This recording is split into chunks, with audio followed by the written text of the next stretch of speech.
Well, I sort of have to scrap my next question. I was about to ask if you were musically inclined, although obviously, seeing your background. Seeing the instruments in the background there? Oh, a few, you know. So, yeah, how did you contribute that, talent to the show, basically, is my next question I should ask. Well, that's a good question. Mike and I were probably the most musically inclined. Now, Mike taught himself and had a few lessons in classical piano, but Mike is a musical prodigy, so he was always excellent on the piano. And I started playing the mandolin when I was in college, and the guitar about the same time. But I always did, in my house, it was vocals. I have 4 brothers and a sister, and my mother loved musicals and my father liked barbershop quartets. So I learned how to do close harmony when I was a very young man, and I have pretty good pitch. So I was always able to add the harmonies to anything we did, and that was one of my favorite parts of doing Mystery Science Theater, was making the songs that we did, either by myself or working with Mike. It was always fun to do.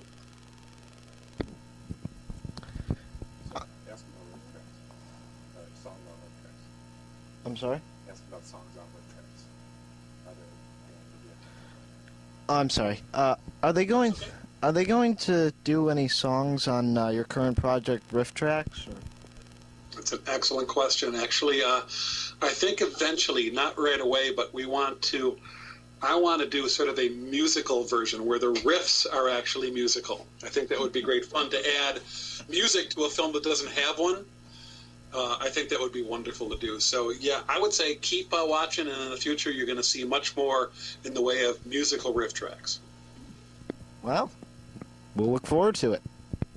I don't know this for sure because I'm not in charge, but that's what I'd be for. Well, you have a 50% chance of us looking forward to it then. Excellent. Oh. That's a 100% chance of us looking forward to it. We're the ones on the 50% level. Right. All right. Hope you don't mind if I eat my dinner while I'm talking to you. Please. Oh, sure, please. Roast beef sandwich. Now, I was a little bit curious about a project I read about called The Adventures of Edward the Less. Can you tell us a little bit about that?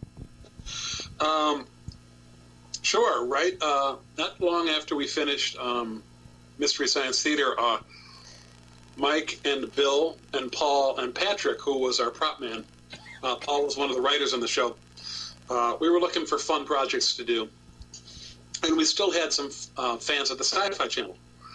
And they said, we're going to start doing online material. This was right before the dot-com crash. Remember that? You were probably a bit young when that happened, and a lot of people lost their shirts.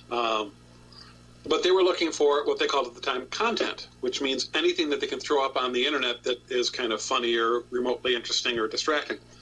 And I had batting around in my head at the time an idea of sort of an anti-Hobbit, sort of a guy who wasn't with the program and really wanted to get the heck out of there. And that's what Edward was. Edward was he probably should have come from Brooklyn rather than the Shire, and that's the way we were going with the show. So he was really unwilling sort of Hobbit, except we changed enough that it was really a satire on The Lord of the Rings, of course. And we changed... The hobbits became known as pudges rather than, because they're all pudgy, believe me. You got to get that right. And of course, we had a wizard, but Edward was on his quest, but he kept getting distracted by things like, well, he got a girlfriend and got married and forgot about the quest for about 2-3 years and things like that. So that was great fun to do, and it was done in sort of a narrated comic book form. We had a great comic book artist named Rich Larson who did all of the panels. And then we just narrated it, and it switched from panel to panel. So it wasn't fully animated, but it was like a talking comic book. And I always say, there's always room for a good satire. So, along with acting and your aforementioned music work, you are also an accomplished writer. Now, one of your books, entitled A Year at the Movies, One Man's Film-Going Odyssey, sent you to go see movies every day in 2001. Ooh. There it is. Now, I gotta ask, after all is said and done, can you still stand the smell of popcorn? You know, I can stand the smell of good popcorn. It's hard to find good popcorn, but even in the Twin Cities, there are 2 theaters that make popcorn fresh, and they use real butter. That I can take. Usually, I don't do popcorn when I go to the movies. If I'm hungry and I'm going to the movie, I'm going to a show in the middle of the day, I bring my own lunch. I always bring my own lunch. I always sneak in my own food.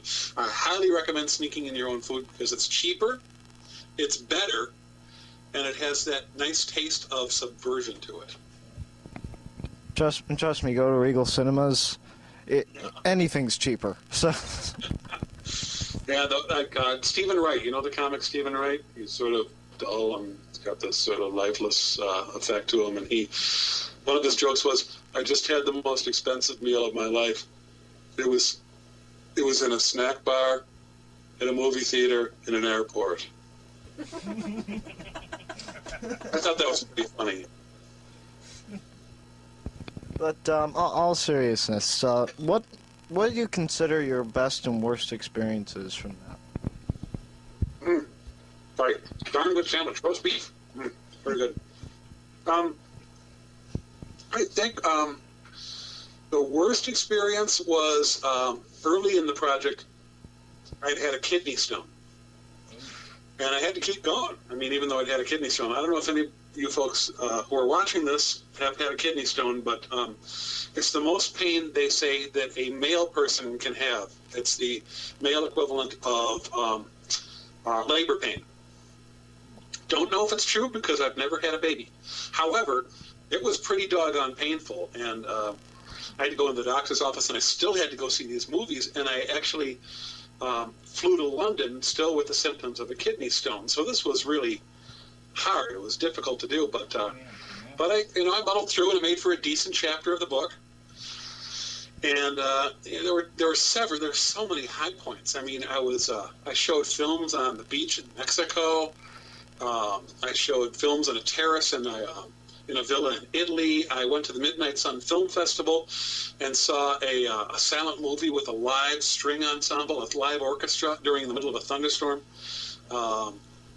I snuck an entire Thanksgiving dinner into the movie theater. That was really a lot. And again, I highly recommend this sort of thing. So it was, just a wonderful year. It was so much fun. I got away with murder, I got to tell you. No, not literally, right?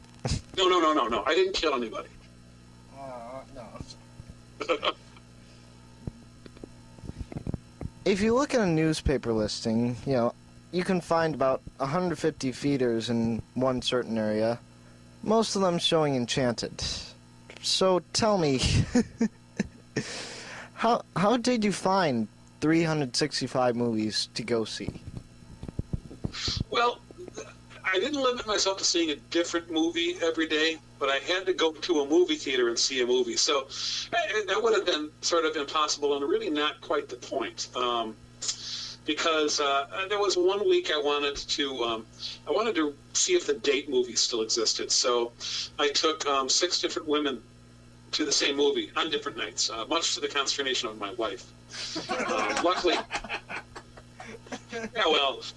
luckily most of the women I dated were, like, I dated her mom, which is a little weird, and her sisters, which is also a little weird, and her best friend. But it was just really to see if the date movie still existed. So we went and saw this movie called Serendipity, which was really a gloppy, goopy, sweet, gooey, yucky chick movie. And seeing it 6 times in a week was a bit much, but that was sort of part of the exercise. And I did a lot of traveling, so I had to count movies that I saw on airplanes. And that was the year that Shrek came out, and Bridget Jones' Diaries. And I saw each of those movies at least 8 times. And so I despise them both.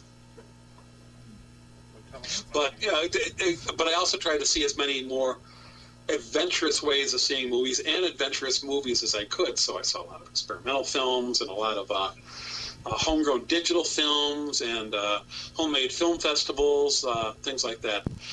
So I really think I was able to span the whole world of movie watching in that year.